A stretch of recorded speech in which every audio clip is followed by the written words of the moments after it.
имаат коалицијски капацитет само доколку прифатат уставни измени. Секоја друга можна варијанта која би била, мислам дека нема да доведе до формирање на влада, барем не со албанските партии. Како стојат сите работи, би рекол дека шансите се никакви. На два наврати доаѓа високиот функционер на Стејт департментот Обраен. Колку повеќе доаѓаат, мене ми се чини толку полошо. Нема буквално никаква последица по луѓето кои се на црни листи на внатрешно политички план. Недопустливо е господинот Абази откако избран да го нема во јавноста воопшто. За се што имаат противзаконско и нелегално направено, дека треба и дека ќе одговараат сите дојде. Ние бевме сведоци дека Советот за јавни обвинители го смени етичкиот кодекс само за да може да казни обвинителката Ленча Ристовска согласно ново изгласаниот кодекс заради тоа што јавно проговорила во јавност и ја критикувала работата на Советот за јавни обвинители. Янушев, што спречува ВМРО ДПМН со ставот дека се против уставни промени? Бугаризација или европеизација? Одбиваме и никогаш нема да прифатиме уставни измени под бугарски диктат, односно уставни измени онакви какви што се предложени сега.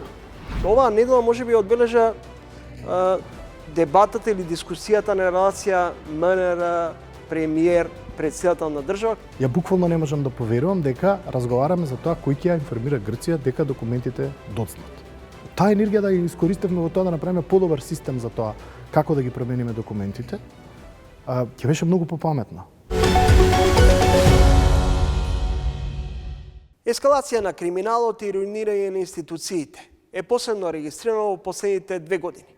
Меѓународните партнери изразуваат жалење и загриженост, што во последниот период не е направен значителен или никаков напредок во делот на владењето на правото и селективната правда. Битката против корупцијата и неказнивоста остануваат главните аномалии на оваа држава. Каде е Македонија денес? Одговор побаравме од вице-премиерката Грковска, професорот Марковиќ, како и пратеникот Јанушев. Како денеска би ја дефинирале состојбата во државата, ако претходно говоревме за хибриден режим, па за робена држава? Дефинитивно не би ја категоризирал како заробена држава, но дека не можеме од квалификацијата хибриден режим да излеземе, тоа е повеќе од факт. Тука сакам да напоменам неколку работи. Има една добра работа која се случи во овие последните 6-7 години. Во главном се однесува на слободата на медиумите. Знаете дека тука прилично пораснавме на сите листи и на вистина јас не сум видел држава во која можеби опозицијата контролира повеќе медиуми, која има во најмала рака еднакво или повеќе јавен простор заземено во однос на пример на владата. Тоа е многу интересно. Ние сме, ја мислам, во таа смисла уникатен пример. И тоа е добриот дел од приказната. Она што е лошиот дел од приказната е сето останато. Особено во делот на владење на правото, на правосудството и така натаму, теми за кои и многу мои колеги од овој факултет му имаат многу што да кажат. Меѓутоа, ајде да не се залажуваме. Мислам дека парадигмата вака никогаш не било е константа кај нас. Ние имаме впечаток дека дупката која се создава во тој некој демократски поредок и во неговиот квалитет е се поголема и се поголема. Всушност, владе еден 30 годишен статус кво. Никогаш вака не било има употребна вредност за избори, за радикализација на гласачкото тело, да предизвикате разочараност во една политичка номенклатура и гарнитура. Меѓутоа, кога знаете, например, институциите ги полните со роднини, пријатели и така натаму, не е прашањето дали ги полни ВМРО или СДСМ. Прашањето е да се смени феноменот на таков тип на кронизам и непотизам. Значи, ние страдаме од структурални проблеми кои не можеме очигледно да ги адресираме. Немаме капацитет. Ние сме или можеби сме премало општество, или немаме човечки капацитет, или немаме волја, или не знаеме како да функционираме поинаку. За да можеме да дојдеме до некакви подобри солуции. Во секој случај, кој ги правил овие извештаи, кој учествувал во изготвувањето на, Nations in Transit на Freedom House, извештаите на Европска комисија кога се подготвуваат и така натаму, многу добро знае дека е многу тешко да излезете од определена негативна категорија. Многу е лесно да паднете на тие листи, многу е тешко да се качите и да излезете од таа квалификација хибриден режим, која укажува веќе кај нас не на една или друга политичка елита, туку на структурални аномалии, кои очигледно се нема или волја, или желба, или знаење да се променат. Или владее преголема социјална инерција и не знаеме како да излеземе од тој магепсан круг кој сме си го направиле самите на непотизам, корупција, политички клиентелизам и така натаму, кој владае секаде околу нас. Кој се однесува на борбата против корупцијата и организираниот криминал, тука мислам дека има неподелени мислења дека сме далеко од тоа да бидеме задоволни од резултатите за овие 2 години. Нели, имајќи го предвид фактот дека 2 години се прилично мал период за, особено за оние кои што се нови во владата, да може да направат некој радикален исчекор напред и уште повеќе заради тоа што еден добар дел од резултатите или од мислењето во јавноста се однесува и на институции врз кои што владата нема ингеренции и удел, тоа значи за правосудниот систем, заради тоа што ефективната завршница особено на крупни корупцијски и криминални случаи изостанува од страна на правосудниот систем, што е разочувачки за сите нас, за секој граѓанин на нашата држава. Едно од најкорумпираните, едно од најкриминогените и уште многу останати работи. Зошто? Бидејќи колку и да се случија лоши работи во овие 8-9 години владење на СДС и ДУИ, од една страна колку и да целото општество потона, има една работа која што народот може да види, а тоа е која беше разликата помеѓу режимот, условно кажано, во тоа време, со сите своји негативни карактеристики што ги имаше, и ова слободумна мисла на моменталните, да кажам, раководители на државата. Така да, ако ми барате одговор на прашањето кој од тие двете, јас би рекол дека е сублимат и од двете и со уште неколку негативни епитети плюс додадено на тоа.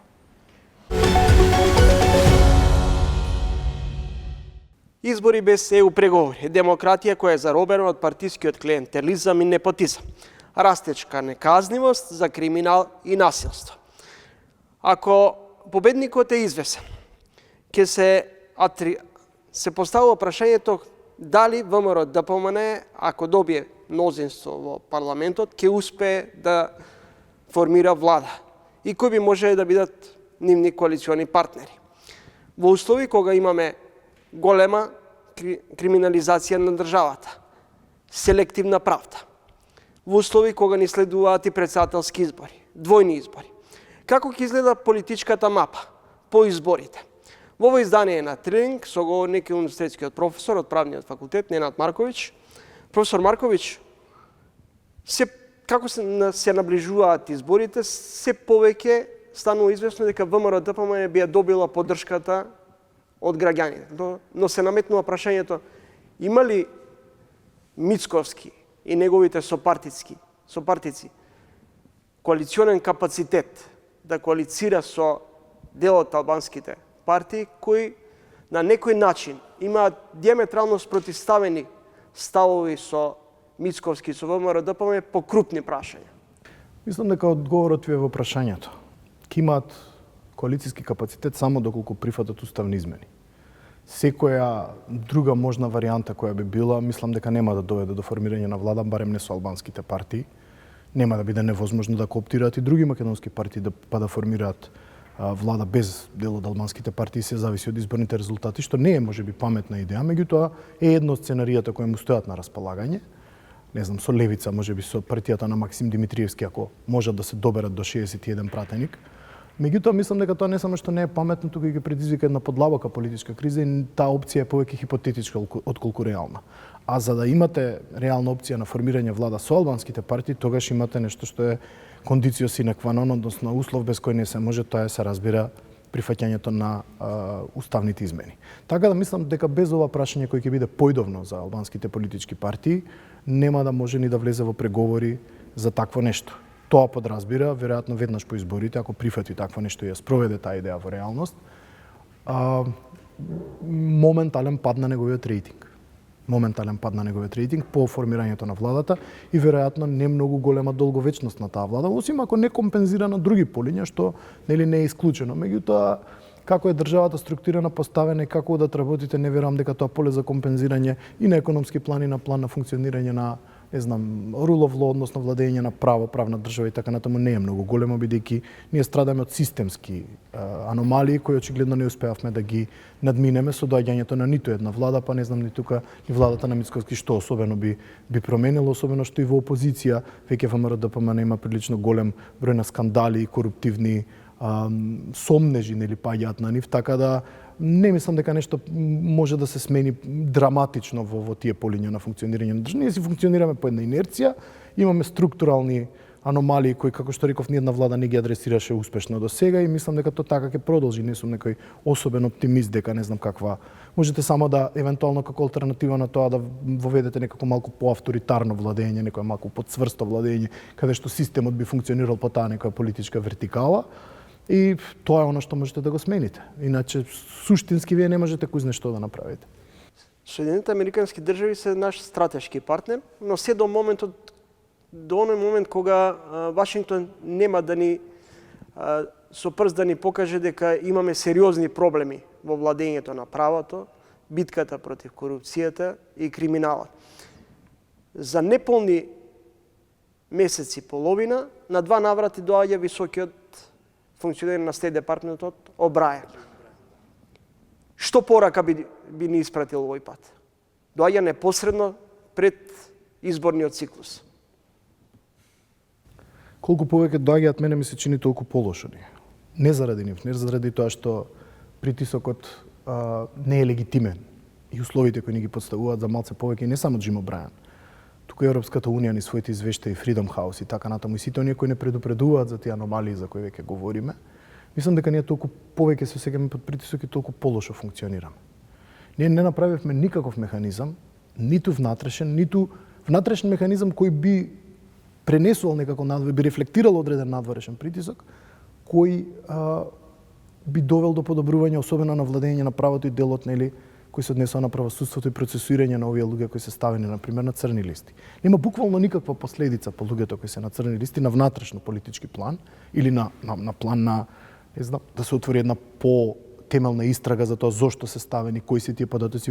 Вие тоа можете комотно да го третирате како допрен глас, за да отворите случај.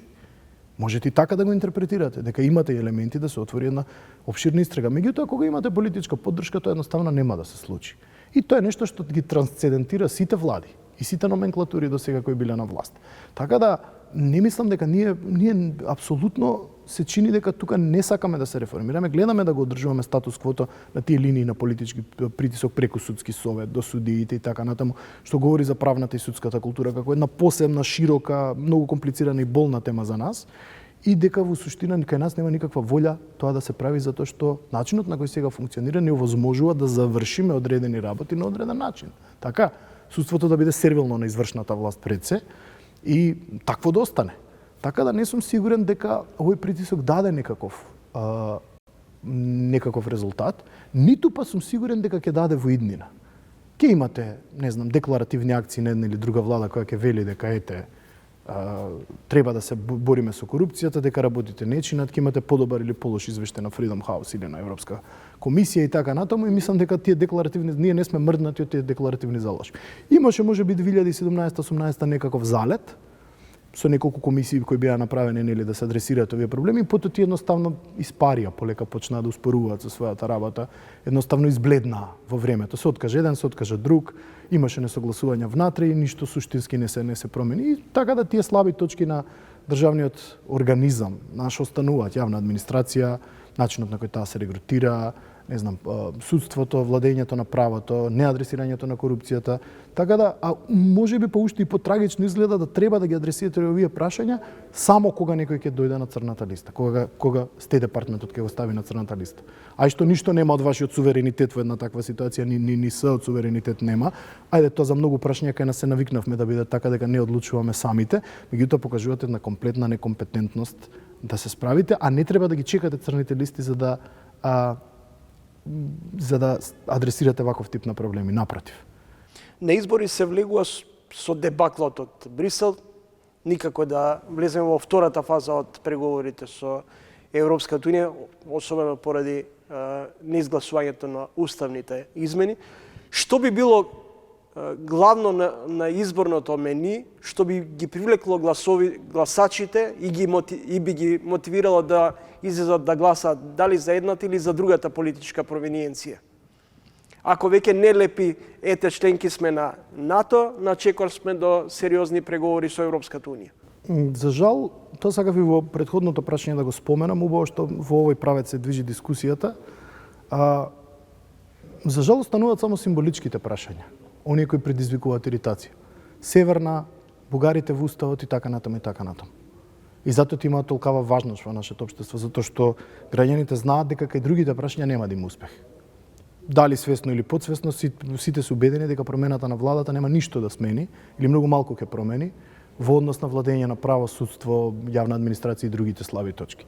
Затоа, во јавната сфера се форсираат прашања кои се емотивни, кои имаат символички набој, а кои суштина во реалноста, ајде во овој случај може би и значат, заради тоа што внесувањето на бугарскиот народ во преамбулата на уставот и во нели други неколку дела на уставот ќе ни овозможи да продолжиме со преговорите со Европската унија, нели за пристапување кон ЕУ.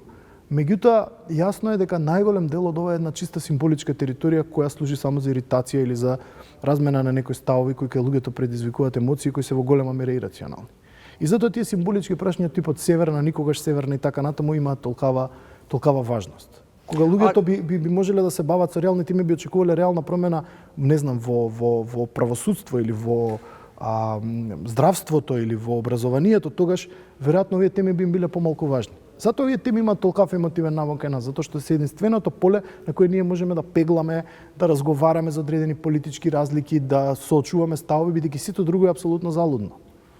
Ако Преспанскиот договор е затворено прашање, бидејќи е меѓународно ратификуван договор, ако ВМРО не може да направи да ги реобнови преговорите со Бугарија за некаков подобар договор, дали ова значи дека ќе останеме на статус-кво позиција на домашната политичка сцена, во услови кога ВМРО ДПМН вели уставните промени за нас се неприфатливи и дека нема да дозволат бугаризација на државата. Што е алтернативата? Ако тоа им зависи владата, како што и во првото прашање дискутиравме, мислам дека ќе биде прилично јасно дека секаква политичка судбина на таа влада ќе се базира на прифаќањето на самиот процес на промена на прифаќање на уставните амандмани. Не гледам дека тоа може да се избега. Ако евентуално не се формира влада, тогаш дефинитивно сме во еден долгорочен статус-кво процес кој ќе не води кон некакво бугарско сценарио на неможност и на константни избори на секој година-две, и нешто што веројатно ќе предизвика подолгорочна политичка криза. Тоа е прилично, она што би се нарекло плаузибилно сценарио, прилично отворено, можно сценарио, не е невозможно. А ако ВМРО сака да печали и понатаму на ова прашање, веројатно нема да формира влада и по цена да не ги прифати. Така е, за да биде конзистентен. Меѓутоа, ако сака да формира влада, се разбира дека ќе мора да ги прифати овие услови. Така да, или ќе имаме држава без влада, или некаква провизорна влада направена со сила за да може колку да функционира државата, така како што е во Бугарија, или ќе имаме стабилна политичка влада во која ВМРО ќе мора да се помири со реалноста дека некои процеси се неизбежни и дека ќе мора да ги прифати. Така да прашањето е, сепак ВМРО ќе биде главната политичка партија, главниот актер кој ќе треба да одлучи каква судбина сака за себе и за државата. Нивниот личен профит со тоа што можеби нема да направат влада или нема да ги уставните амандмани да ги прифатат на долгорок исцрпување на државата, значи, тоа имплицира долгорочно исцрпување на државата и неможност да се стабилизира политичката сцена. Меѓутоа, веројатно за нив ке на некои наредни избори кои би биле за година-две од овие кои сега треба да бидат, би донели уште можеби 3, 4, 5 пратеници. Така, тоа не го знаеме. Треба да видиме како ќе се развиваат работите. Така да или ќе бидеме заложници на еден таков политички вакуум, во кој веројатно формирањето влада ќе оди многу тешко, или ќе има стабилна влада со тоа што ВМРО сигурно по прифаќањето на уставните амандмани ќе претрпи некаква политичка штета. Историјатот на таа партија мене ми кажува дека тие никогаш не ја бираат таа опција. Дека секогаш се мудри во зачувувањето на својот рейтинг, кога веќе еднаш ќе го добијат и дека многу тешко прават чекори кои подразбираат политичка штета, за разлика од СДСМ кој секогаш одел против својот рейтинг и во еден антипопулистички манир ги решавал работите, секогаш на своја штета.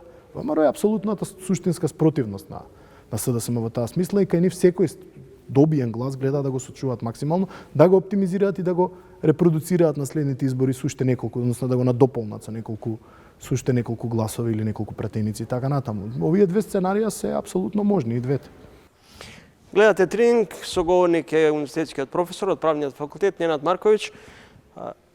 Може би е помалку банално и дегутантно, но оваа недела може би одбележа дебатата или дискусијата на релација МНР, премиер, председател на држава, кој тоа да ги информира грчките власти и да побара дозвола личните документи за патување и рокот за да се пролонгира. Дали е всушност ова уште еден показател за атрофираните институции, неефикасни, или може би препознавате битка на суети во релација премиер-председател во пресред на председателските избори? Препознавам една екстремно глупава тема од која успеа да се направи проблем. Ја буквално не можам да поверувам дека разговараме за тоа кој ќе ја информира Грција дека документите доцнат. Односно промената на документите дека има одреден застој, а има. Многу побитно ќе беше оваа политичка енергија што трошиме на оваа глупост која може да се реши со една нота меѓу министерствата за надворешни работи на двете држави, едно обично известување, за кое ја мислам дека Грција нема ни да го примети, ниту дека многу ќе се потресе. Ние направивме една политичка тема која апсолутно ни ја губи енергијата, наместо таа енергија да инвестираме во организирање на овој процес на промена на документи да оди многу подобро од што оди во моментов. А во моментов оди прилично лошо. Посебно во Скопје, знаеме како оди, ги гледаме снимките на социјалните мрежи, работите, таа енергија да ја искористевме во тоа да направиме подобар систем за тоа како да ги промениме документите, ќе беше многу попаметна. Ова работа се решава многу едноставно. Не гледам зошто се постави како политичка тема и не ми е јасно зошто имаме потреба да политизираме банални политички прашања од овој тип. Прва работа, не мислам дека на Грција во моментов е претерано гајле за тоа докај сме ние со процесот на менување на пасошите. Да, обврските од Преспанскиот договор треба да се почитуваат, јас тоа апсолутно го поддржувам, меѓутоа не мислам дека за доцнувањето со тој процес или кога год да трае дека Грција многу ќе загрижи. Мислам, тоа се глупости, апсолутно. Мислам дека тоа е 155-ти приоритет на Грција во моментов. Апсолутно не верувам дека е високо на листата на приоритети. Не знам зошто ние имаме потреба да правиме драма, особено во светло на тоа дека Грција се уште ги нема дури ни сообраќајните знаци сменето што е работа од 2 дена. Така да не гледам што има ние толку виновни да се осеќаме што нашиот процес доцнел. Пазете, почнате, доцни процесот заради техничка неорганизираност, условно кажано. Меѓутоа, стварно не мислам дека е прашање на кое треба да му посветуваме понатака внимание. Професор Марковиќ, дали овој клинч помеѓу Ковачевски и Пендаровски всушност и опипување на пулсот, кој би можел да биде кандидатот на СДСМ за иден шеф на државата? Не. Јас мислам дека тоа се решава многу едноставно. Тие може да имаат конфликт, отворен, јавен, приватен, никако. На крај, испитувањата на јавното мислење ќе пресудат чии шанси се најголеми. Многу едноставно оди тоа во политиката. Гораст, мислам дека нема тука голема филозофија. Правите испитување на јавно мислење, гледате кој ваш кандидат има најмногу шанси, и ако тој кандидат е согласен и сака да биде кандидиран, продолжувате понатака. Затоа што секоја партија гледа независно од своите внатрешни, надворешни, јавни, приватни конфликти да си ги оптимизира шансите да добие одреден политички пост, одредена политичка позиција која е значителна председател на државата, една од најзначајните. Така да не мислам дека било какви конфликти во јавна сфера, условно кажано меѓу Ковачевски, Пендаровски или меѓу било кои други политички фигури, ќе придонесат или ќе имаат некаква пресудна улога во тоа да некој биде фаворизиран или елиминиран од битката за председател. Испитувањата на јавното мислење затоа се прават.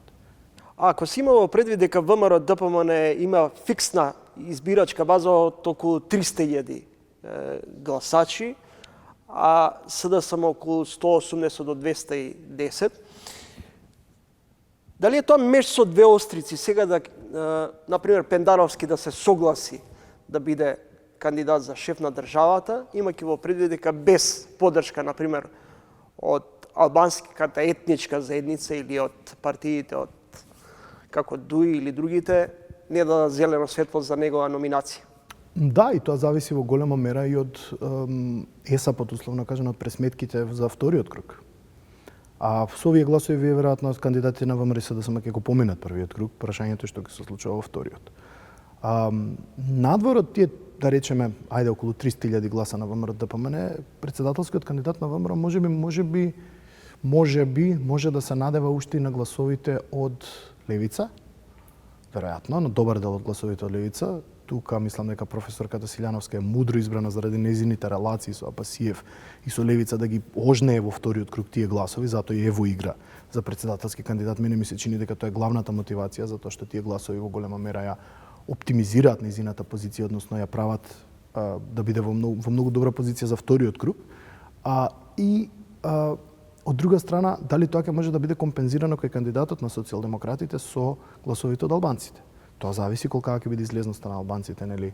Не само излезноста колкава ќе биде, туку колку од нив кои ќе гласаат за партија ќе го гласаат и кандидатот на социјалдемократите за председател. Затоа јас велам дека тезата дека заедно вториот круг на парламентарни председателски избори одговара на ВМРО ДПМН е погрешна. Таа комбинација одговара многу повеќе на СДСМ. Затоа што тогаш албанците многу ќе бидат веќе излезени на биралиштата, а укажуваат првите истражувања на јавно мислење дека кандидатот на ВМРО ДПМН ќе има многу малку, ако и воопшто, албански гласови. Така да ќе биде битката на тоа, тука ќе бидат и гласовите на партијата на Максим Димитриевски, кои веројатно ќе се поделат меѓу двата кандидати, претпоставам ќе видиме во која пропорција, и во тие математики на крајот ќе дознаеме како ќе се одвива изборот и каков ќе биде финалниот резултат. Сега прашањето е колку политичката база на ВМРО ќе прифати кандидат кој под еден не е матично нивен, имаат веќе едно многу негативно искуство со Даниела Арсовска. Не велам дека тоа ќе се случи повторно, велам дека само како партија се изгореа и да кандидираат луѓе кои не им се примарно лојални, условно кажано, на самата партија, кои не произлегуваат од партиските редови. Имаат они кандидати кои им се од партиските редови со години, кои ги мерат за председателски кандидати, кој може би дел од базата ќе го преферира, па вие не знаете дали сите тие 300.000 гласови би оделе на конти, ако се согласувам, ВМРО има едно релативно дисциплинирано, прилично така, би рекол, строго гласачко тело кое се знае дека не отстапува многу од линиите на партијата, прилично доследно ги следи инструкциите од врвот, додека СДС има едно многу понедисциплинирано и многу по-цинично гласачко тело, апсолутно, кое знае да потврли во многу ситуации заради тоа што структурата на тоа гласачко тело е многу поинаква од онаа на ВМРО. Во секој случај, мислам дека ќе бидат многу блиску изборите, особено во вториот круг помеѓу кандидатот на СДСМ и на ВМРО ДПМН, во зависности од тоа кои ќе бидат тие кандидати.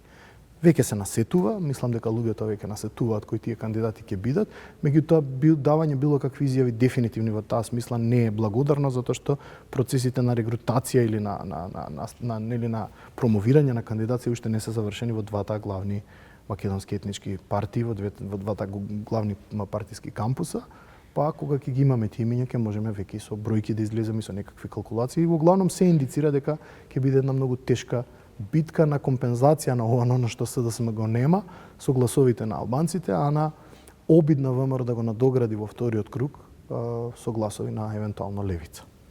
Благодарам за разговорот. Ви благодарам и вам. Следете интервју со универзитетскиот професор и член на Советот за национална безбедност кај председател Пендаровски, Ненад Марковиќ.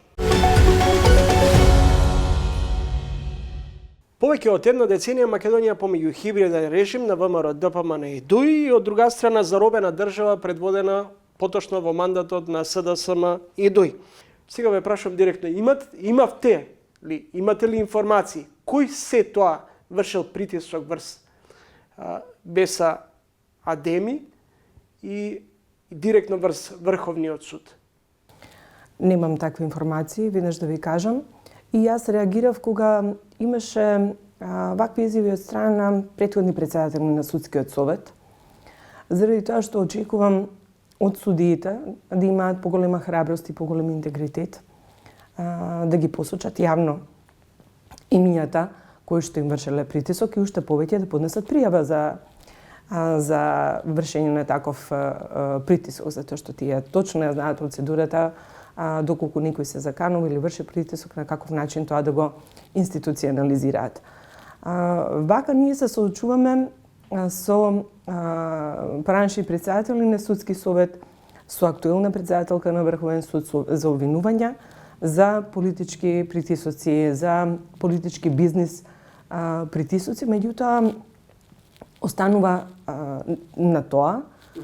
Немаме реакција од нивна страна, уште повеќе во делот на Судскиот совет продолжија да бидат членови на Судскиот совет и тоа што разочарува е што нема конкретна и суштинска институционална процедура за ваквите обвинувања. Ние не смееме тоа да го прифатиме. Господи Грковска, меѓутоа не ве загрижува фактот дека можеби во овој период македонското правосудство има најмала доверба.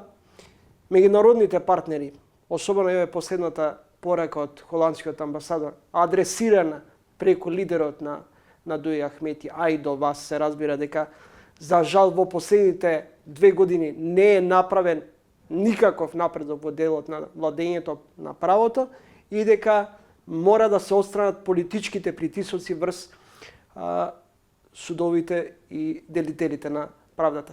Дали тука вие лично не чувствувате одговорност? Недозволиво е во еден да не достига мерит систем за избор на суди и обвинители и да биде доволно само дека сте поседувале некоја обука. А потоа да не видите, да нема ефектуирање на знаењето кое што сте го стекнале на тие обуки.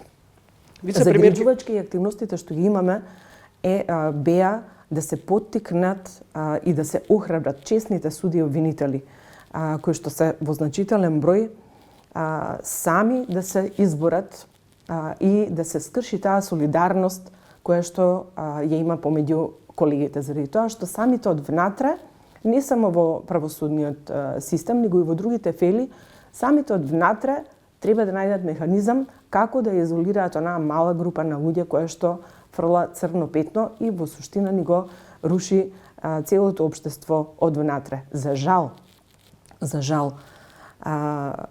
не сум истражен орган. Не сум тоа што луѓето никогаш го очекуваат. Не сум обвинител, не сум судија, не сум од оваа позиција ја немам таа моќ да бидам се во едно и да правам драстичен рез. Меѓутоа сум го направила максимумот од тоа што мене ми стои на располагање и не сум размислувала 2 пати за да реагирам на ваквите случувања. Добро, се обидувате да се амнестирате од одговорност, префрлајќи ја вината исклучува дека во судството лежи главниот проблем, но јас се сеќавам например дека вие бевте категорично не за господинот Јовевски да биде избран за судија во Уставниот суд. Дали тоа не е мешање во работата на судството? Значи вака, да бидеме јасно. Јас не мислам дека единствените виновници се во правосудниот систем. Меѓутоа, најслабата алка, и тоа секогаш го зборувам, се покажува дека е правосудниот систем. Заради тоа што за борба против корупција и организиран криминал нас не требаат храбри, честни и со интегритет вработени во сите институции кои што се во ланецот на институции за борба против корупција и организиран криминал. Со плашливи луѓе не може да има успех во оваа битка. А со калкуланти исто така. Ако калкулирате однапред, дали ако превземете нешто согласно закон, можете да имате последици или не, или како тоа ќе се одрази на вашата поранешна кариера, тогаш подобро отидете си од таа позиција. Вклучително и од оваа мојата, од тука. Значи, ако јас немам храброст доволно отворено да зборувам за сите прашања, а тоа сум го направила до сега, и не можам да се согласам дека мојот став за републичкиот јавен обвинител е мешање во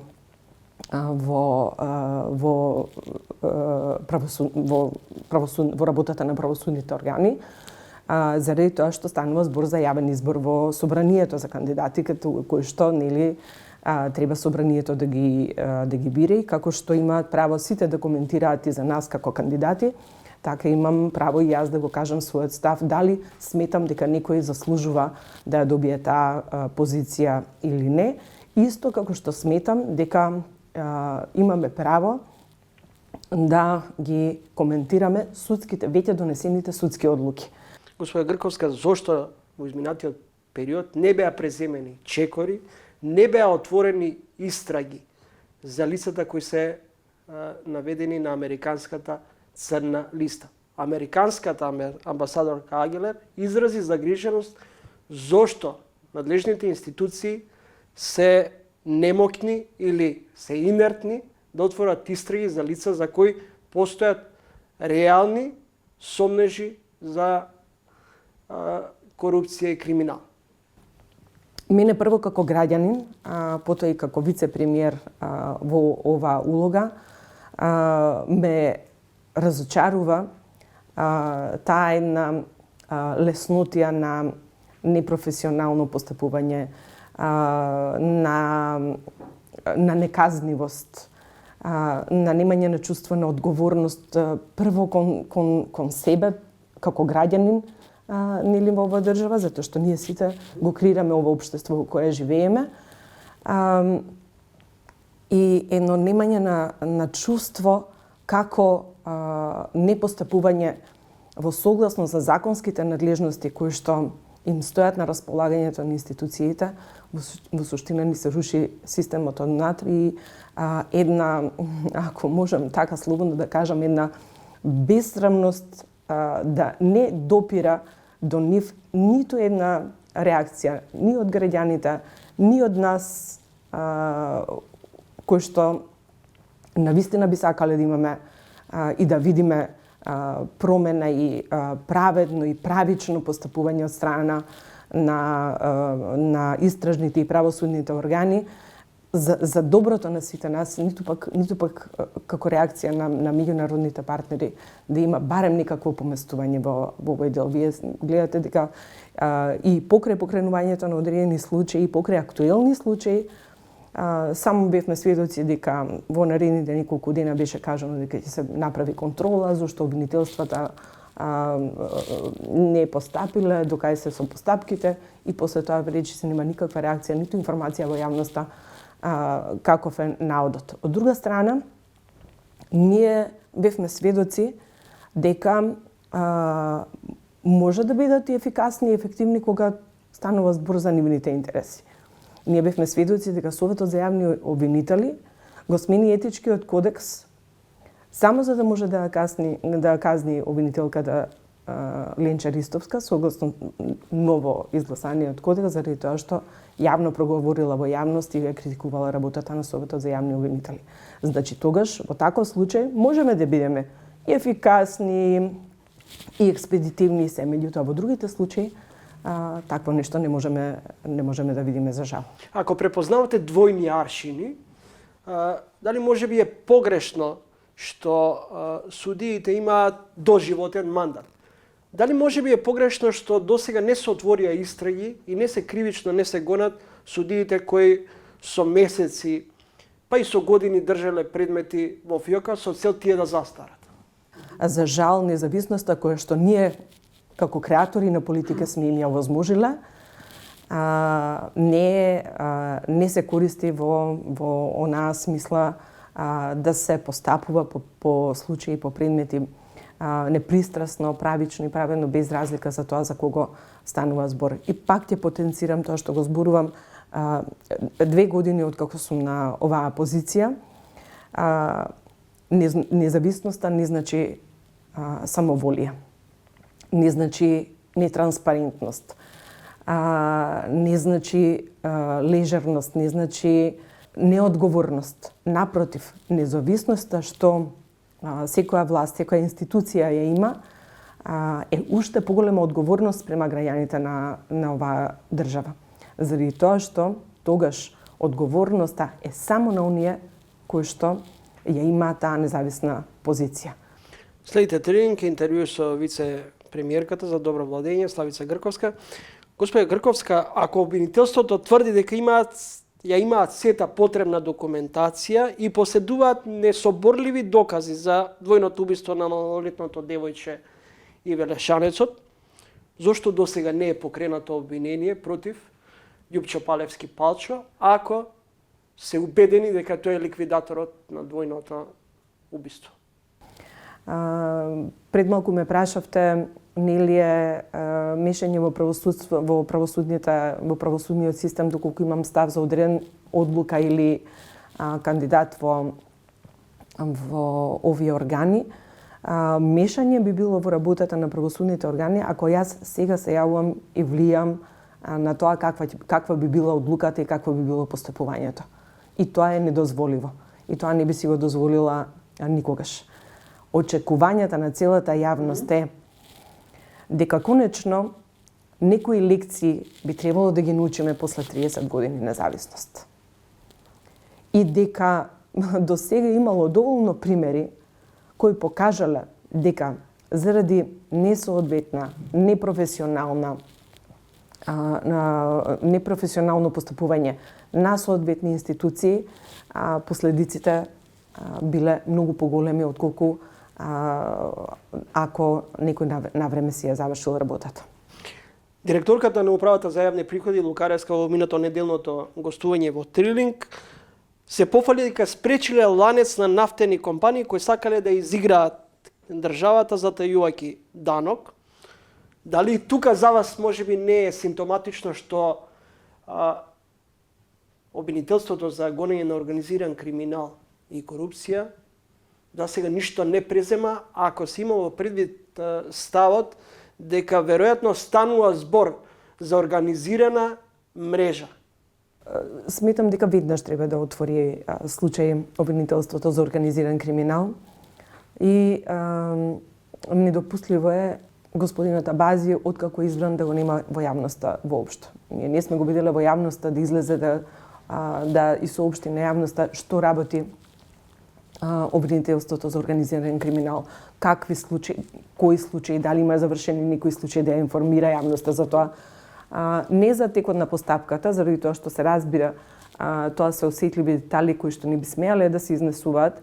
Меѓутоа, кога веќе еден дел завршен и е предаден во судот, било добро за граѓаните, заради тоа што, гледате, ние ги плаќаме, ние сите ги плаќаме така обвинителите и судиите. И заради тоа и реагирав минатата година за начинот на избор на главен обвинител за организиран криминал, заради тоа што сметам дека е недопустливо да имаме исти критериуми за избор во различни обвинителства. За организиран криминал, поготово за таа позиција, сметам дека треба да има докажан рекорд на случаи, успешно завршени случаи во тој сегмент, не знам, од 5-10 години за да може да го води тоа обвинителство. А ако станува збор за друга позиција по слаби критериуми и така натаму. Значи, воведување на мерит систем кој што ќе покажува успешноста на судиите и обвинителите едноставно мора да има. Ние имаме и рокови во кои што мора да се постапува. Според закон, колку треба да траат? 6 месеци, најмногу до 18 месеци продолжување на истрагата. Меѓутоа, ние не сме виделе до сега, не можам да се сетам некој да излезе да каже дека ете, тој обвинител, како што спомнавте, го држи предолго предметот и затоа ќе подлежи, не знам, на дисциплинска комисија, ако има елементи на кривично дело, да одговара кривично дело. Јас сум сигурна дека доколку се најде некој храбар во обвинителските и во истражните обвинителските и во судските органи да покрене кривична постапка, се разбира доколку има сериозна аргументација за обвинители и судии кои што се во ланец на корупција и организиран криминал и доколку успешно заврши таа постапка, дури тогаш ние можеме да зборуваме дека граѓаните ќе почнат да враќаат довербата во правосудниот систем и генерално во институциите. На крајот, како се наближуваат изборите, дел од вашите колеги стануваат се понервозни, арогантни, губат контрола до тој степен што на пресконференции оценуваат и кажуваат кој што да праша и што може да се праша. Има една песна од Брейк Бестрага насловена, која меѓу другото завршува со еден цитат: дали крајот вака мириса? Јас немам причини да бидам нервозна. И самите сте сведоци дека најголемиот дел од овие прашања воопшто не ни беа најавени дека ќе ги дискутираме и дека ќе ги разговараме. Никогаш не сум бегала од разговори, од одговор на прашања без разлика колку тие биле осетливи во одредена мера за јавноста.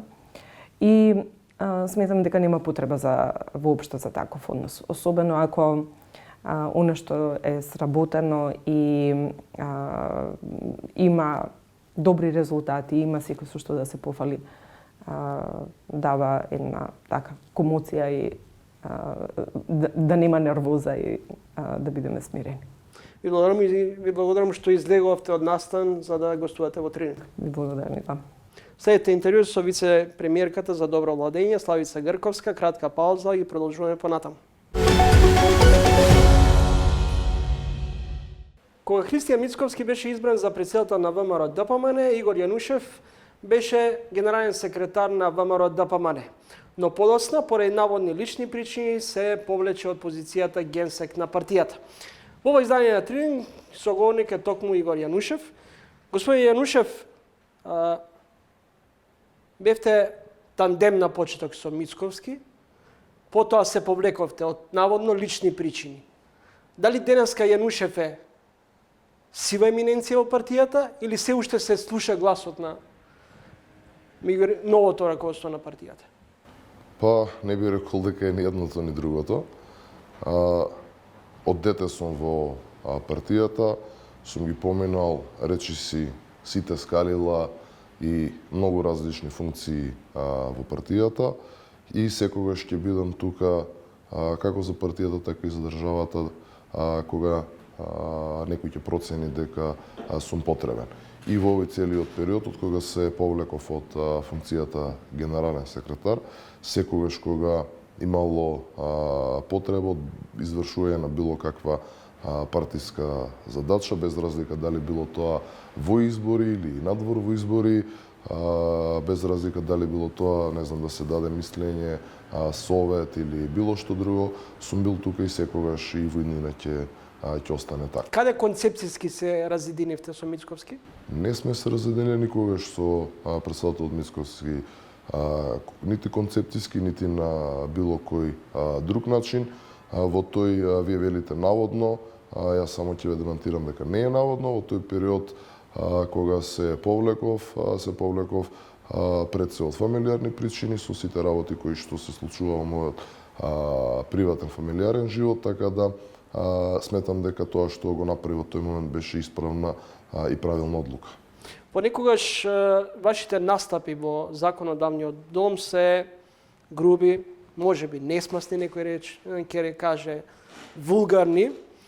Па еве извоив еден цитат од ваш настап кај што велите: премиере Ковачевски, ќе си лежите сите до еден за предавство.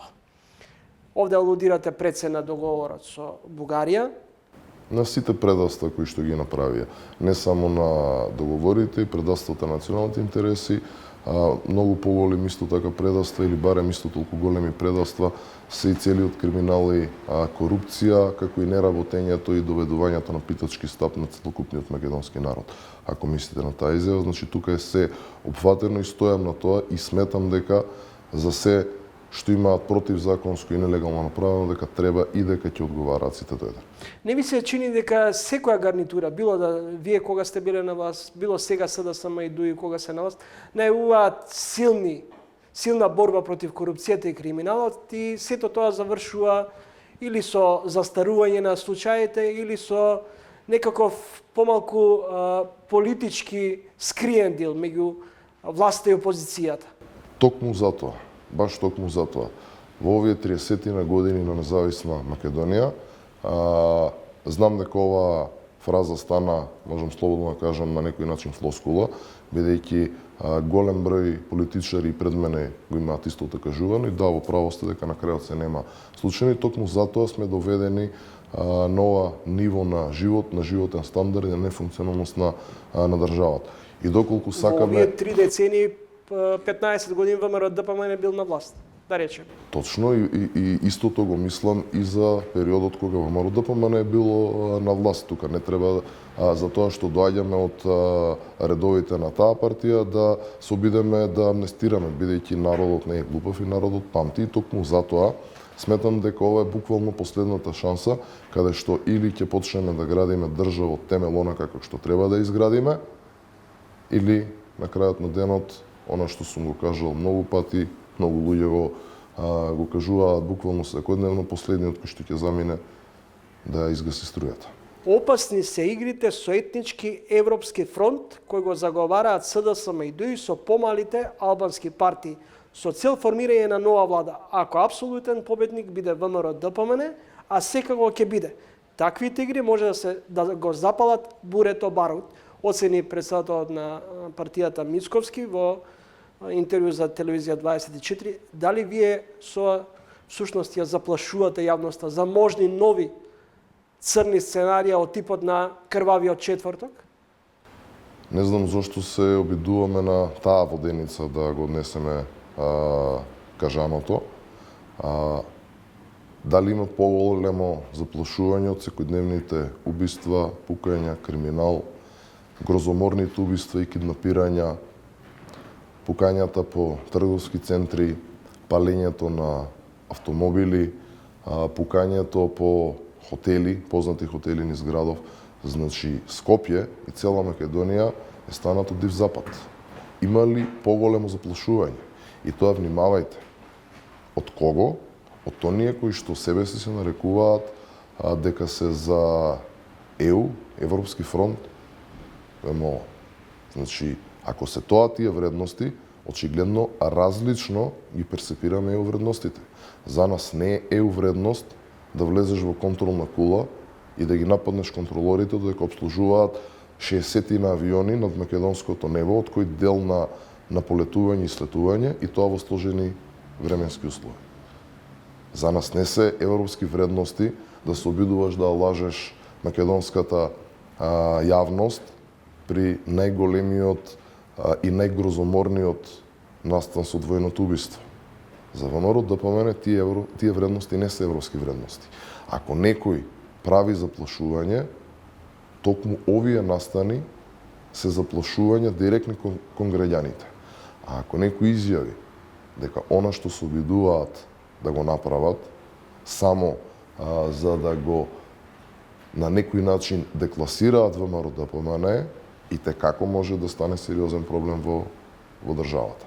Затоа што во оваа држава има закон, има устав, има нешто што од минатото е останато како треба да функционираат работите. И ако ВМРО ДПМН а ќе биде победник апсолутен на следните избори за некој месец, ВМРО ДПМН е тој кој што ќе треба и ќе ја формира идната влада. И сметам дека сите овие обиди се само тоа обиди за очајни, ќе додадам, за на некој начин да се обидат да го дисквалификуваат ВМРО ДПМН како партија која што не постои коалициски капацитет, што е тотално погрешно и неточно, и тоа сум сигурен дека го гледаат и препознаваат граѓаните. Впрочем, и на изборите 20 и подоцна на локалните избори, ВМРО ДПМН настапува со коалиција од 20 на партии. Така да, прашањето за дали постои коалицијски капацитет кај ВМРО ДПМН е апсолутно депласирано. Ако ВМРО ДПМН немаше коалицијски капацитет, можеби немаше да има воопшто ниједна, или можеби ќе имаше 2-3 коалицијски партнери. Зборуваме за повеќе од 20 на коалицијски партнери во моментов и во минатото кога најмногу ВМРО ДПМН беше стигматизирано за немање на коалицијски капацитет. Јанушев, што спречува ВМРО ДПМН со ставот дека се против уставни промени? Бугаризација или европеизација? Значи, испуштате еден клучен дел од нашите тези и тврдења е дека одбиваме и никогаш нема да прифатиме уставни измени под бугарски диктат, односно уставни измени онакви какви што се предложени сега. Тоа е клучно прашање. Но ако дојде до евентуално промена, би гласале за уставни промени? Мислам дека ова е, барем во последниве година и половина,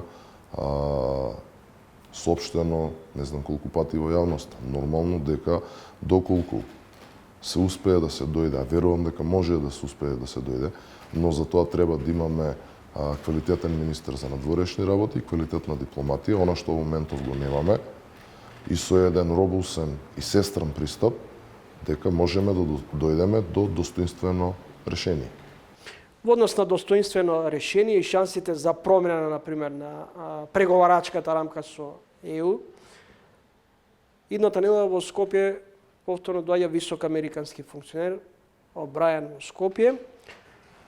Тој неодамна исто така беше во македонската метропола и тогаш порача дека ако оној кој не кажува, алудира, предпоставам, на ВМРО-ДПМ, каква понуда би дал, не треба да купите ниту автомобил од оној кој не кажува јасно што е алтернативното решение. Моето прашање до вас е, имате ли конкретен план, еве ќе дојдете на власт? Како би постигнале подобра или поповолна позиција со Бугарија, ако ова што сега го имаме на маса е неприфатливо за вас?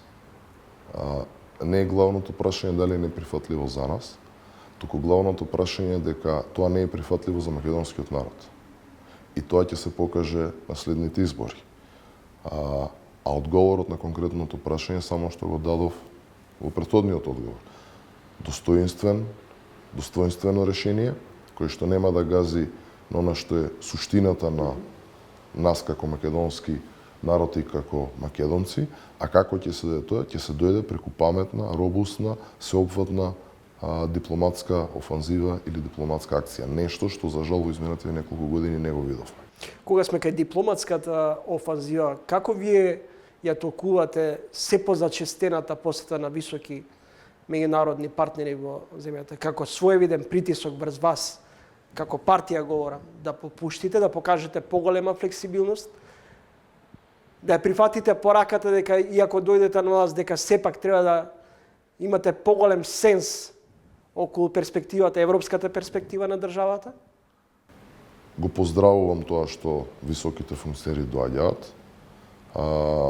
Впрочем и секогаш кога се тука се среќаваат со представници на нашата партија и секогаш тие средби поминуваат во една пријателска атмосфера. Во однос на притисокот, јас лично нити сум имал, нити сум осетил, нити па сум добил информација дека било кој од овие, како што велите, високи представници на меѓународната заедница е направен кон било кој член или функционер на ВМРО-ДПМН. Од друга страна, кога ме прашувате во однос на повторно можни решенија, значи, само да ве потсетам дека овој проблем е генериран токму со помош на овие кои што се сега на власт, тоа се СДС и ДУИ.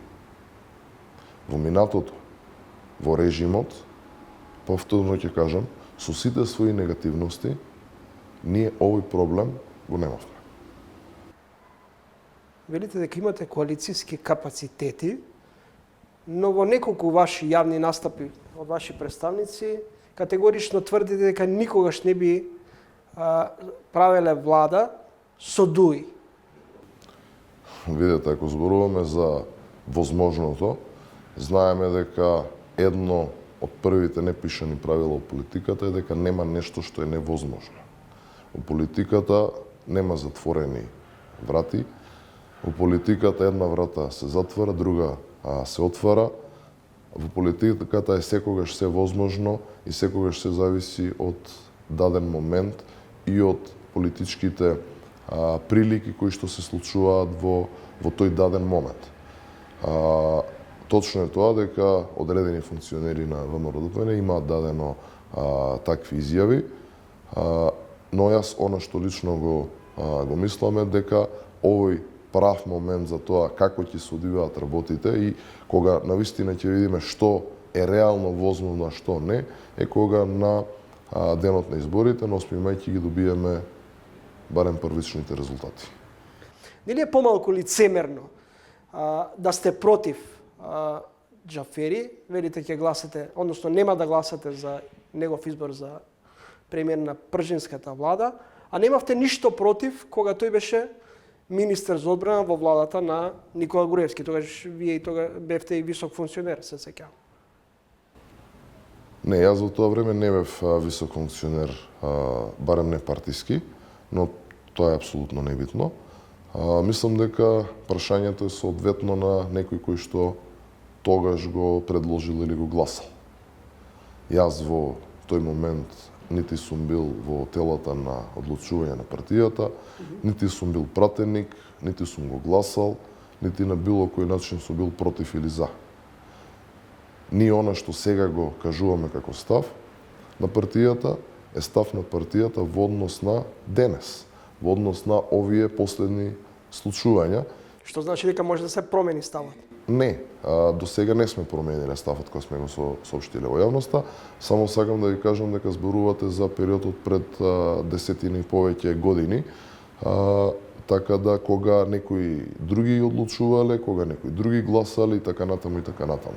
Сега имаме друга ситуација, сега сме 10 години по тоа, што многу работи се случило, кои што влијаеле нормално на тоа ВМРО ДПМН да изгради став како што сме соопштиле во јавноста.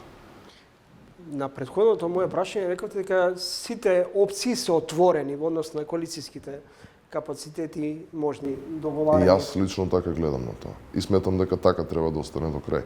Дали тоа значи дека не исклучувате можноста од бугарско сценарио, слично како што тоа беше создавање на влада меѓу двете најголеми ривалски партии во Бугарија, меѓу Бојко Борисов и Кирил Петков?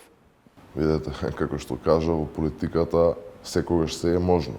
Колку е тоа изводливо, барем во овој момент, како стојат сите работи, би рекол дека шансите се никакви, дека тоа може да се случи.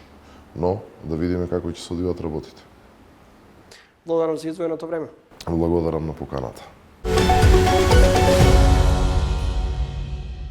Тоа беше се за ова издание на Трилинг. Довидување за 7 дена во исто време. Петок, 20 часот и 45 минути.